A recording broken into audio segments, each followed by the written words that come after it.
แต่แล้วไปทำ4 ชั่วโมงเพิ่นแหละเรียกเจ้าของเพิ่นแต่เจ้าของเพิ่นยังบ่มาจนเราอยากเรียกอะไร เดี๋ยวมืออื่นทางอ้ายสิแลนไปเบิ่งกันนะให้เบิ่งตีนเสาให้เด้อได้อีหลีบ่ อยากได้อีหลีเด้ อยากได้อีหลี อยากได้คนมาช่วยเวียกช่วยงานจะได้บ่ต้องเหงาหั่นน่ะ โอ้ถ้าเกิดว่า ข่อยมากนั้นต้องเว้าดี ฮะ ๆมาอดว่าคนเว้าม่วนหั่นน่ะไป บางคนว่าม่วน ว่าแบบ เนาะ มีอันนั้นน่ะมีระเบียบข่อย เพ มาก ราะว่ามีระเบียบ เดิน แบบได้กะว่าประมาณว่าเอาไปคร่าว เข้ามาว่า ๆเอาซุ่มเทียบก็ได้ว่าข่อยอ่ะ เว้ากับหยังเว้ากับหยัง ไผจะต้องเป็นคนเว้าได้ได เว้าอะเว้าแบบค่อยๆแล้วก็นั่งให้มันมีระเบียบแล้วเว้าแบบว่าคนเงียบบ่ต้องเว้าหลายบ่ต้องสอนนำเพิ่นน่ะ บ่ได้แบบเด็กค่อยนี่แหละ เดี๋ยวค่อยนี่เลย บ่ต้องเว้านำไปเพิ่นสิเว้าหยังก็ช่างเพิ่น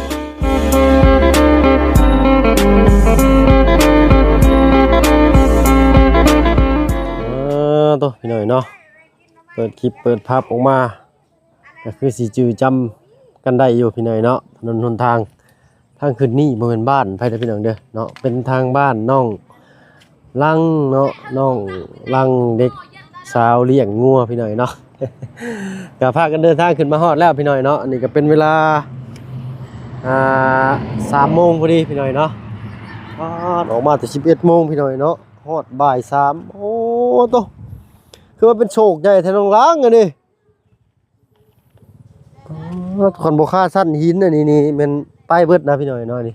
สงสัยฝนตกหนักพี่หน่อยเนาะตัวมีหยังอันนี้น้องล้างใช้น้องล้าง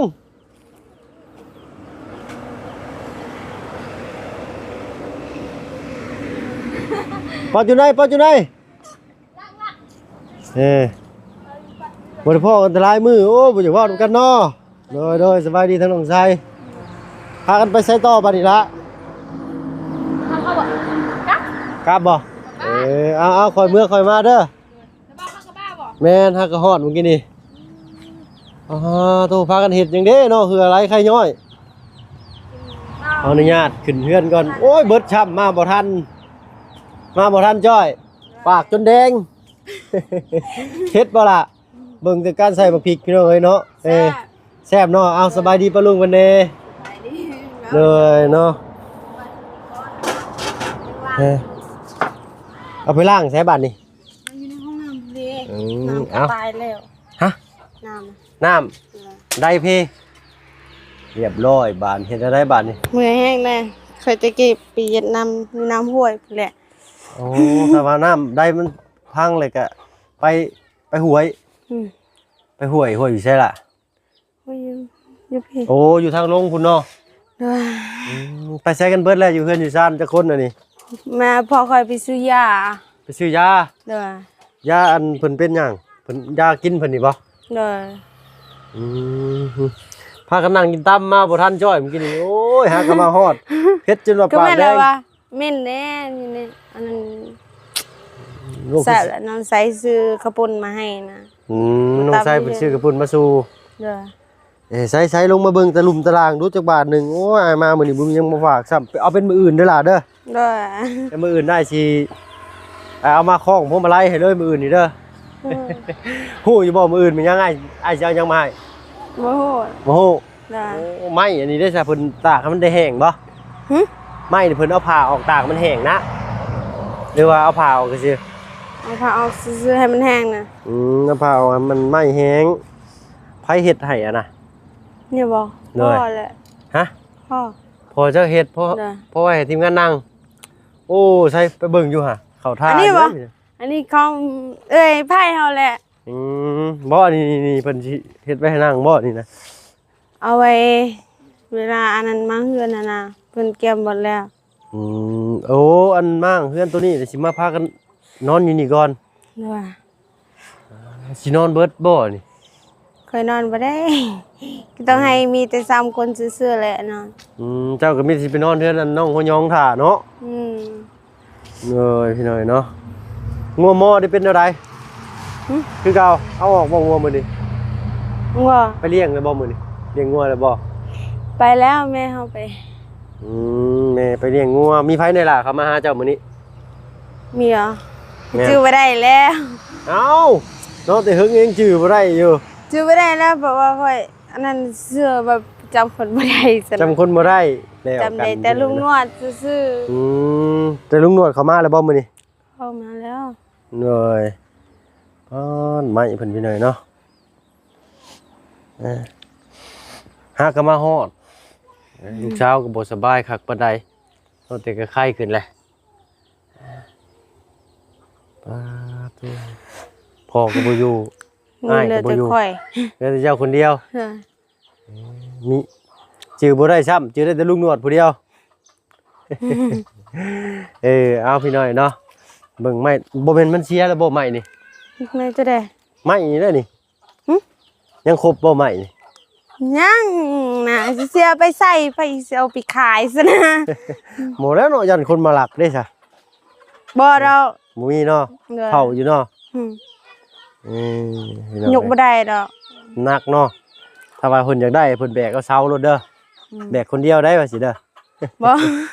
อันนั้นบ่ไหวดอก บ่ไหวเนาะมันหนักเนาะจบสีดีงามพี่น้อยเนาะเป็นอะไรล่ะฝนตกจักมื้ออยู่พี่ นี่เหรอ แม่น บ่ ฮะหยุดแต่จักมื้อแล้วฝนนี่ หยุดได้2มื้อแล้ว 2มื้อตั้งแต่มื้ออ้ายมื้อยังตกอยู่เนาะมื้อนั้นเนาะ เลยยังโตะอยู่ มาเบิ่งถนนหนทางขึ้นโลดเป็นโฉกใหญ่หนึงคือสิตกแห้งบ่เว้าเนาะแห้งบ่มือสิว่าให้มือแห้งบ่ นั่นน่ะ แม่น ก็บ่ได้แห้งเป็นไดนะ ทางน่ะบ่าวเมื่อนั้นฝนเทใส่นั้นจนบ่เห็น เอ ทาง อถ้าเมื่อไอ้เมื่อนั้น แม่น ฝนตกแห้งแล้วอยู่พี่น่ะ อยู่พี่ธรรมดาเนาะ อืม พวกพี่น้อยเนาะฮักก็แห้งมือสองมือใกล้แล้วพี่น้อยเนาะใกล้อันสิเห็น โอ้ยไก่นี่คือหลายแท้น่ะ โอ้ยมาปั้นกันเด้อไก่นี่เด้อ ได้ ไก่เจ้าบ่ บ่แม่นไก่ค่อย บ่เป็นไก่เจ้าไก่เจ้ามีจักโตล่ะ โอ้นี่ มีไก่แม่เดียวนี่บ่ เลยแต่ว่าได้ลูกน้อย นี่ลูกก็หลายอยู่เด้ลูกไก่ออกหลายๆอย่างเด้ คือว่า เออกินข้าวกับหยังแน่แหละมื้อนี้ มีนี่ แม่น กินข้าวกับปลาทูอะไร กินข้าวกับพระทู่หั่นแหละ เด้อ กินข้าวภาษาอันกระหมูนี่ว่าแนวใด โอ้โหคือกันบ่ได้สอนแล้วมื้อนี้ มันไม่ได้สอน ก็ว่า มื้อมาบ่ มาบ่แม่นบ่ บ่แม่นบ่ มื้อมาบ่แม่นไปอยู่นี่บ่ แม่นบ่ โอ้ยจะแล้วบ่เข้าใจ แน่ กั น้อยมื้อมานี่อยู่ทางอัน ภาษาของหมู่ว่าเรียกเฮาเวลาเฮาไปเลี้ยงวัวเขาเรียกว่ามานี่ไปอยู่นี่แต่ว่าบ่ฮู้แหละภาษาของหมู่หั่นน่ะ ทางกระหมูก็บ่ฮู้คือกันเนาะจะใช้อันเวลามันแดดนาอ้ายอยากให้เจ้าพาไปเบิ่งคอกงัวเป็นแต่มันพอสิแห้งอยู่บ่ บ่ ถ้าว่าเป็นไปได้นี่ถ้าว่าเฮามั่งตอกขอกตามแล้วเลยเอาสังกะสีเก่าหรือว่าไม้เก่านี่ไปตอกสีไปเฮ็ดเสาสีลักพี่น้อยเนาะเลยกะมุงราคาขึ้นถ้าว่ามันแห้งหั้นนะแล้วถ้าว่ามันบ่แห้งสิก็ อันนั้น สิเข้าไปเฮ็ดแนวใดหนองเข้าบ่ได้เด้นี่เนาะเห็นบ่เพิ่นชื่อกล้วยบ่กล้วยเจ้าบ่ แต่แล้วไปทำ4ชั่วโมงพุ่นแหละเรียกเจ้าของเพิ่นแต่เจ้าของเพิ่นยังบ่มาซั่นแล้วอยากเรียกอะไร เออ เขาเรียกแบบนี้แหละเรียกมันบ่จันเรียกคือกัน แต่เพิ่นบ่มา เพิ่นบ่มาเรียกแล้วเรียก4ชั่วโมง เขาเพิ่นบ่ได้ เอ้ยเนาะไม่ค่ากะขี้อายซ้ำพี่น้อยเนาะบ่ได้ขายแล้วนี่เนาะใช้เบิ่งป้าพานาเบาย่างไปเบิ่งดูเนาะ นี่คือเก่าอยู่ นี่คือเก่าอยู่เนาะต้องเป็นอาทิตย์พุ่นแล้วจังสิแห้งอยู่เนาะ เด้อ อืมพี่น้องเอ้ยนี่ ยังคือเก่าแต่ว่าก็คล้ายๆอยู่เนาะ ก็ใครอยู่น้อยหนึงเนาะถ้าว่าเฮาอันเฮ็ดกระตูบขึ้นแล้วเฮาต้องขุดคลองทางข้างให้น้ำมันไหลเด้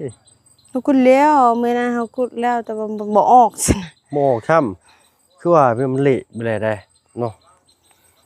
ใช้ปูปลาหน้าเหนียวเจ้าละ โอ้ยผู้บ้านเคยอยากเบิ่งซ้ำนะตายตลอดเลยเวลาเฮาเบิ่งนะ เวลาเฮาเบิ่งตายตลอดเลย เจอเลยว่านี่ก็ตาย เป็นยอดหยังล่ะพี่น้องเนาะเพราะว่า ก็เปลี่ยนน้ำอยู่เด้ เปลี่ยนแล้วบ่ล่ะน้ำนี่ ก็เปลี่ยนแล้วตั้งแต่ไอ้เมืองเฮาเปลี่ยนแล้ว อืม ตายอีกว่า เที่ยวปูน นั่นแหละเพราะว่าอีกแล้ว มันใช่ละ นี่ตัวนี้ โอ้จับออกละจับออกรถจับออกไว้รถอืมพา แต่ลายมืออะไรสงสัยนี่เนาะ พาบ่ฮู้งอกก็คือกันค่อยไปเบิ่งตายหมดเลยเอ้า มันเป็นหยังปลาหรอกนี่เด้ตัวนี้น้ำนี่นะนี่โอ้น้ำลายโพดโบ้โดนอะไรเนาะ มันบ่เกี่ยวน่ะ บ่เกี่ยวเนาะ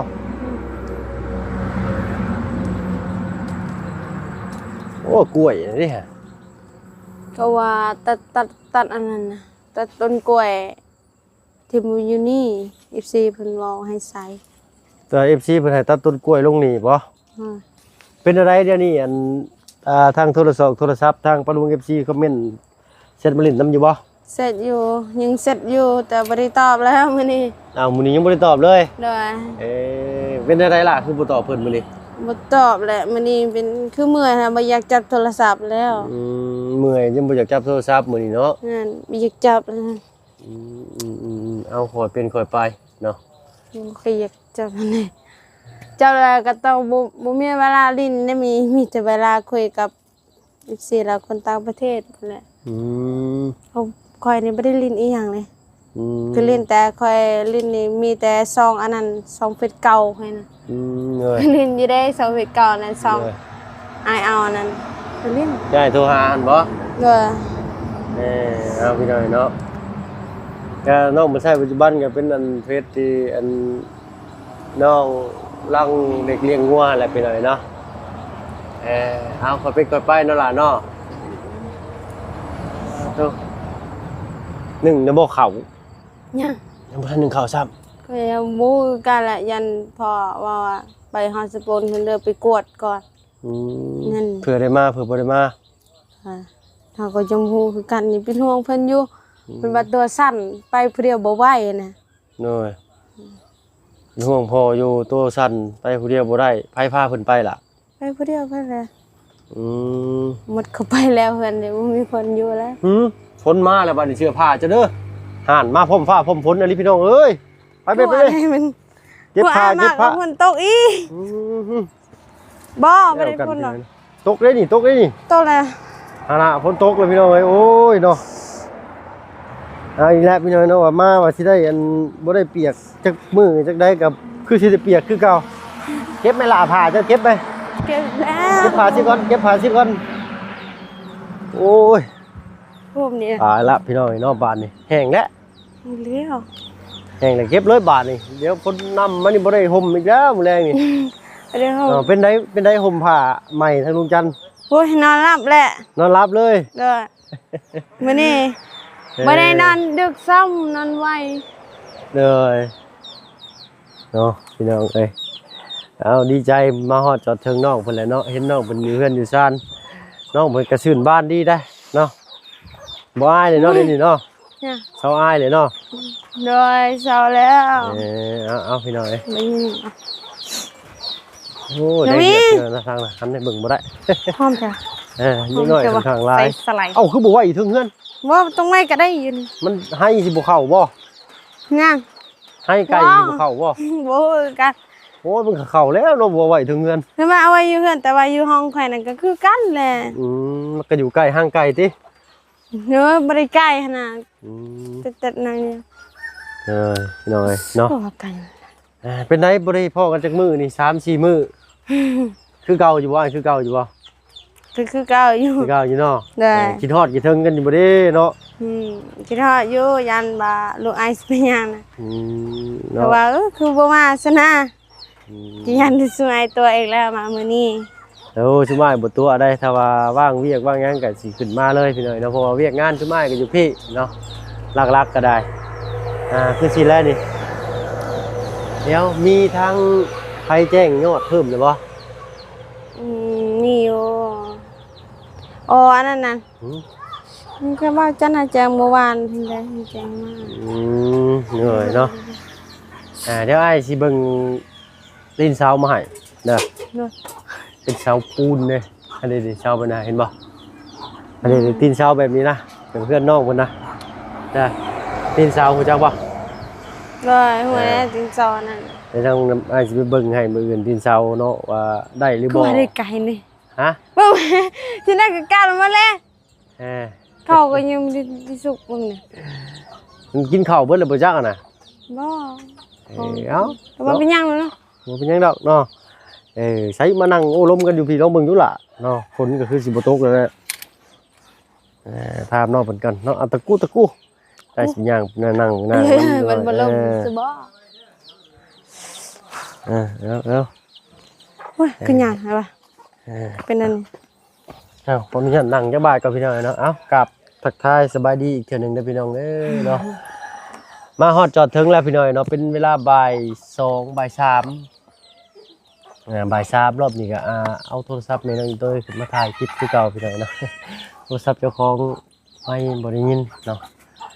มื้อน่ะก็มื้อสิมื้อน่ะก็ตกกล้ามขี้ต้มในตารางเงินน้องงอกน้องหัวยองน่ะตกหันพี่น้องเนาะบัดช่องเครื่องเลยเนาะสุดแต่ระวังได้แต่ก็เฮ็ดเป็นจำที่หลายตื่มต้นเม้นนั่นแหละตัวเอ้าเด้อมื้อนี้เด้อน้องๆเนาะฮ้อนถ้ามีแดดก็ฮ้อนฝนตกก็ตกมื้อสิเว้นโอ้อ้ายอาบน้ำได้ได้ยังทันได้อาบแต่ยังบ่ได้อาบเนาะถ้าว่าปกตินี่นั่งใกล้คนบ่อาบน้ำจามพุ่นเนาะยันว่าน้องอ้ายบ่อาบน้ำไม่อาบแล้วเช้ายังทันได้อาบว่าหยอกน้องเพิ่นเลยเนาะก็คือสิครบคือเก่าใหม่นี่เนาะ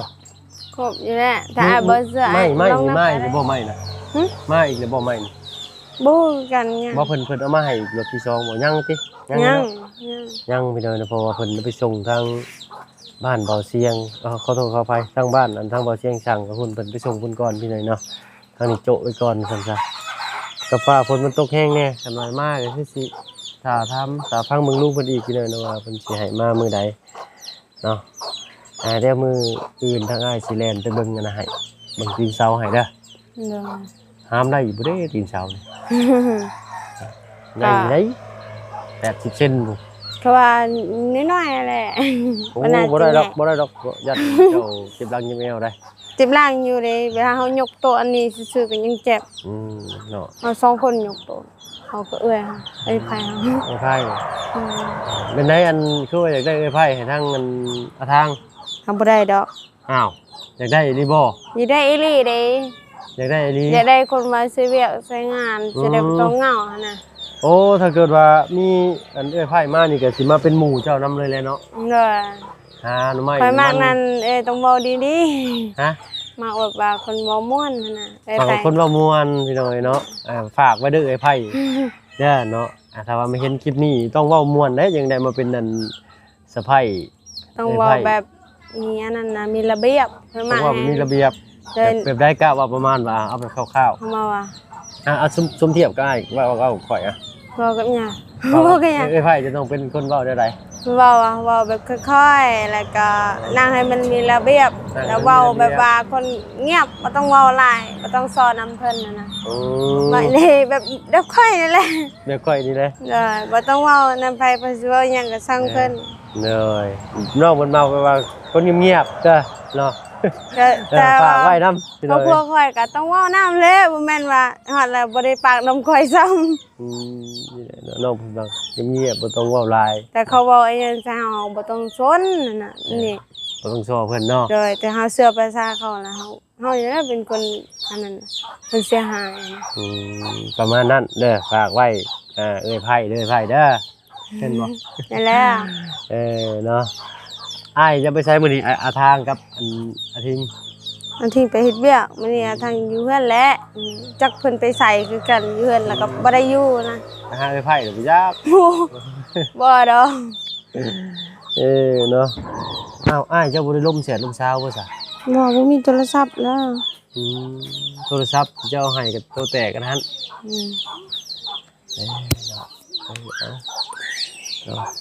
บ่ว่าไผพี่น้อยเนาะบ่ว่าน้องเพิ่นบ่ว่าไผก็คือกันเฮาก็คือกันนี่แหละเอาเนาะจักมื้อมันสิเป็นมื้อของเฮาเนาะให้อ้ายเพิ่นสอนเวียกงานหลายๆนี่แหละเนาะเพื่อว่ามีผู้ใจดีเนาะเห็นเพิ่นสอนเวียกงานอยากแบ่งให้ถ้ารุ่นเบิ่งเฮาก็แนมบ่เห็นก็สุดแล้วแต่วาสนาของน้องเพิ่นพี่น้อยเนาะเอาดีใจบ่จุ๋มมาฮอดแหละดีใจแหละดีใจบ่เด้อทีมงานมานี่คนใดมาจะดีใจสุดคนใดมาสมัยนี่แหละ สมัยเว้าก็ม่วนเนาะ เหนื่อย แล้วก็แบบว่าเว้าแบบต้องยิ้มแน่ เออ เว้าแบบมึงคนอยากหายเนาะย่าน บ่ แล กล้าเว้าน้ำเลยเนาะ เลยบ่กล้าเว้านํ น้องเพิ่นแม่นอยู่น้องเพิ่นเป็นคนบ่ปากแต่เวลาเว้าก็สิเว้าแต่เหตุผลนะเนาะ เวลาค่อยเว้านำเพิ่นนี่ค่อยต้องยิ้ม เหนื่อย เวลาเว้าบ่เว้านำไผเขาบ่ได้ยิ้มเด้ อืม เว้านำพ่อนำแม่เขาบ่ได้ยิ้มเด้ เหนื่อยอันน่ะแต่บ่าวขอถามนี่มื้อนี่ย่างไปยังผู้ไปเข้าห้องน้ำบ่ หึ ไปเข้าห้องน้ำบ่จังพ่อ บ่ค่อยไปอันนั้นน่ะบ้านหมู่ข่อยน่ะ อืม แต่เพิ่นอาศัยอยู่พี่ข่อยก็เลยย่างอยู่พี่น่ะ อืม แบบว่าคนที่เข้าใจข่อยนะ อืม เพิ่นก็อยู่ไกลข่อยซ้ำ คนที่เข้าใจมันอยู่ใกล้เจ้าซ้ำ โดย เพิ่นบ่มีรถบ่ขี่มาลินนำ บ่มี คน มี บ้าน แต่ ไหน แบบว่าอ้ายเพิ่นเลยก็อยู่บ้านนี้นำกันแหละแต่เพิ่นย้ายออกแล้ว อืมชื่อว่าอะไรล่ะ สุดท้าย ไทย เลยเขาเป็นเอื้อยข่อยได้ซื่อนั้นแหละข่อยเกิดที่หลังเพิ่น อืมใกล้บ่จากนี้ไปย่างเข้าป่านี่ บ่ เรือ ไกล บ้านหนอง ปาน ไทร ใดบ่ไกลปานใด อยู่แถวบ้านหนองไทรนี่บ่ นี่อยู่บนนี้ซื่อ เอามีบ้านคนบ่ล่ะอยู่หั่นก็ได้ ๆมีแต่บ้านเพิ่นผู้เดียวแหละจืออยู่บ้านหลังใหญ่อยู่วันนี้แต่เฮาเนี่ยก็สะจ้างอยู่เพิ่นบ่มีหยัง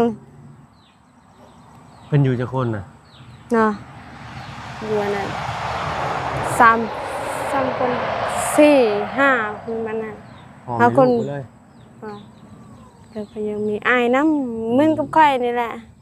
มีอ้ายซองคือกัน มีอ้ายชองน้องไข่ที่ชื่อเพิ่นชื่อหมายเคยเห็นแล้วบ่ เคยได้สมัยบ่เคยเห็นได้เพิ่นมาเล่นอยู่นี่นะ อืมคันเพิ่นมาได้บอกอ้ายนี่เด้อเพิ่นมาขายหน่อไม้บ่ได้เพิ่นมา มาขายน้องแม่แล้วก็มาเล่นน้ำข่อยน้ มื้อใดมาเลยอันบอกเลยเด้อ ำเออ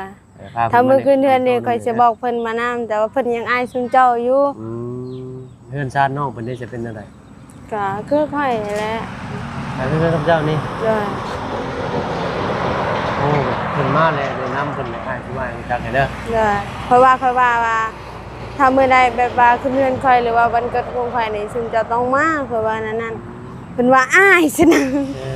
แต่ว่าก็บ่ต้องอายก็ได้ เพราะว่าข่อยสิมาบอกคุณเจ้าอยู่ว่าเจ้าก็บ่ค่อยมีคือข่อยคือกันน่ะนั่นน่ะก็เต้นเพิ่นตลอด อืมเนาะเบิ่งพี่น้อยถ้าว่าจังมื้อพาไปเฮือนเราได้บ่ ได้ เผื่อมีหมกมีได้สิให้จะพาเข้าไปเด้อ เด้อ เนาะเปลี่ยนบรรยากาศแหน่พี่น้อยเนาะไปทำความรู้จักกับน้องไทยเนาะน้องเพิ่นออกมาชุมื้อบ่อยู่นี่ขายทำไมนะ เด้อออกมาฮู้มื้อเลย ถ้าว่าเพิ่นมาเลยแนะนำให้รู้จักให้เด้อ เลยถ้ามานี่ถ้าเพิ่นบ่ได้มาบ่ได้แบบมาพาข่อยไปหาเราใหม่ก็บ่มีหมู่แหละ อืม บ้านนี้ก็บ่มีไผอยากหาเราใหม่นะ อืม นอกจากเพิ่นกับข่อยนั่นแหละกับน้องยองนี่แหละ โอ้บัดในหมู่บ้านนี่มีแต่เจ้ากับอันชามครอบครัวกับ แต่เขาอาจจะบ่มีบัตรอะเพิ่นเขาก็ยังหาข่อยบ่มีบัตรก็หาหรือว่ามีก็หาแหละ อืม มันไม่มีส่วนตัวนี่ น้อยชนตัว เอาพี่น้อยเนาะว่าพ่อหอมปากพ่อดีใจทางลุงจันทร์เพิ่นเข้ามาเผื่อเพิ่นมีข่าวดอกข่าวดีหยังมาแจ้งน้องเพิ่นเนาะเบิ่งดูหูพุงใหญ่ยังเด้น่ะเนาะ อืม เคยกินอยู่บ่ บ่ฮู้คือกันล่ะบ่ได้ บ่รู้กันเนาะ เอาพี่น้อยเนาะถ้าว่าเพิ่นก็สิขอตัวลำลาก่อนพี่น้องคลิปนี้เนาะเอาเป็นหมื่นเด้อมีแนวสิมาให้เด้อ ด้วย เอาเป็นหยังกันรุ่น ถ้ามาเล่นซื่อๆก็ได้ โอ้เนาะเป็นทางผู้ใหญ่เพิ่นฝากมาให้หลายเด้อ อืม เนาะเป็นน้ำจิตน้ำใจทางผู้ใหญ่เพิ่นเนาะเพิ่นที่เพิ่นผู้ที่เบิ่งเจ้าแล้วก็มักในตัวเจ้ามักนิสัยเจ้าอยากให้เจ้ามีคือหมู่หั้นนะเพิ่นก็เลย เอาสิ่งนั้นมามอบให้เนาะยาวๆเลย เหงา แม่น ๆแปลว่าได้ๆเหงาๆอ่ะ ฮะยาวๆเลยอยู่กับเจ้าไปยาวๆเลยหั่นนะ ข่อยก็อยากให้อยู่ข่อยโดนๆหรือบ่มีก็ย่าแล้วเนาะมาเล่นแบบนี้ก็ได้แล้ว เนาะน้องเพิ่นตะกี้มีแต่เขาไปหางัวเนาะพอมีขึ้นไม่อ้ายเขามาลิ้นน้ำก็ เวลาแล้วเฮือนนี่คือสิข่อยกับเจ้าคือสิบ่ค่อยเห็นแล้วข่อยก็ไปเลี้ยงหัวตลาดแล้ว เนาะเอาละยำคำแรงๆบ่แล้วสิมาให้แวะมาเฮือนน้องเฒ่าน้องยิงก็สิมาเล่นแม่นน้ำโยเนาะเพราะว่าเด้เถอะแล้วล่ะบ่ได้เล่นน้ำแล้วบ่ได้คุยน้ำโบ โอ้ก็บ่ขนาดนั้นดอกเนาะนี่จังได๋ก็สิพากันมานอนอยู่นี่ มาพุกกระตูบนอนน้อยนอนอยู่นี่แน่จะตำแจ่วไปโลดกินชมบ่เนี่ยโอ้คักแนวน่ะยังม่วนก็ค่อยกันยังย่านๆเลยแต่ดนๆเลยไปหาตลอดนนไปหาเทื่อนึงนี่ก็อยากญาติเนาะเอากะสิอัปเดตเป็นระยะแล้วพี่น้อยเนาะก็คือเก่าพี่น้อยเนาะทั้งน้ำทั้งอ้ายก็2ล้านคือเก่าเด้อเดี๋ยวอ้ายไปซื้ออุปกรณ์มาให้เจ้าแล้วกันเนาะเพราะว่ามีทั้งลุงหนวดทั้งลุงจันทร์ทั้งหลายทางอยู่พี่น้อยเนาะเพราะว่าเพิ่นสิสมทบค่าสร้างเนาะทำมาเพิ่นจำ2ล้านก็สิเป็นพื้นฐานก่อนแล้วกันเนาะเนาะเอาเว้ากันหลายอย่ากันห่างพี่น้อยเนาะสำหรับคลิปนี้ก็มาฮอดจอดถึงเนาะเดินทางด้วยความสวัสดิภาพก็สู้ๆพี่น้อยเนาะจะได้ก็ฝากเป็นกำลังใจให้ทางทีมงานอยู่เซโปนนี่เด้อพี่น้องเด้อเนาะสำหรับคลิปนี้ทางบ่เพิ่งและน้องลังก็สิขอตัวลำลาแล้วพี่น้อยเนาะอยู่ดีมีแรงเบ่สุขทุกคนไปแล้วพี่น้องสบายดีเจ้าไปบ้านนี้พี่น้องเอ้ยเนาะโอ้ยฮ้อนฝนบ่ตกก็ได้ฝนตัวแล้วบ้านนี้เนาะตัวแล้วเอาล่ะป่ะมาไม่นะบ่าวมาโอเคไปเบิ่งอยู่เนาะโอ้ยมันยังล่ะเพิ่นเอายังหิวยังมาให้เนาะเอารุ่นเบิ่งพี่น้องรุ่นเบิ่งทั้งกิมลุงจันทร์เนาะเซอร์ไพรส์อีหยังก็รุ่นเบิ่งนํกันเนาะทางบ่เพิ่นขอตัวลำลาแล้วพี่น้องเนาะอยู่ดีมีแรงเบิดสุขทุกคนไปแล้วพี่น้องสบายดีจ้ะ